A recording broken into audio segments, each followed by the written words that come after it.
parole est à Monsieur le Président Mattei pour le groupe démocrate.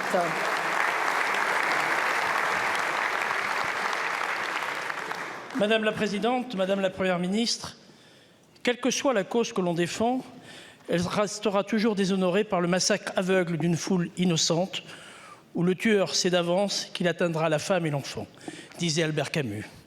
Depuis samedi dernier, les populations civiles israéliennes sont victimes d'une attaque terroriste massive et sans précédent de la part du Hamas, qui a causé l'effroi dans la population israélienne.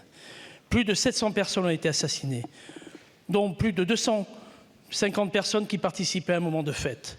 Plus de 150 Israéliens, hommes, femmes et enfants, sont retenus en otage par les terroristes du Hamas dans la bande de Gaza. Des quartiers et des villages ont été réduits en cendres et les roquettes continuent de pleuvoir sur les villes israéliennes, mettant en danger plus de 9 millions de civils. Cette violence nous indigne et nous bouleverse profondément et ne peut laisser la place à aucune ambiguïté d'interprétation quant aux motivations de ce groupe terroriste. Face à ces crimes, nous ne pouvons rester silencieux ou pire, indulgents.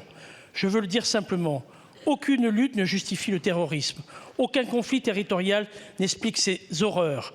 Car au-delà des communautés, c'est bien la dignité et l'humanité qui sont aujourd'hui attaquées.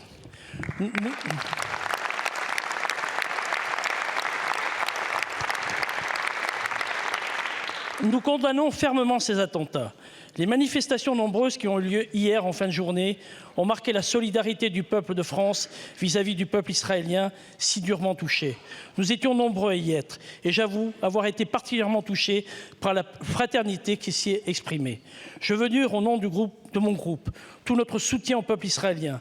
Nous adressons nos condoléances aux proches des victimes de ces attentats et sommes aux côtés des familles des otages.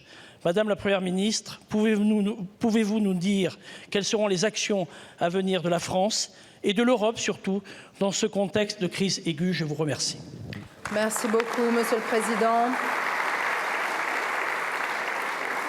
La parole est à Monsieur le Président.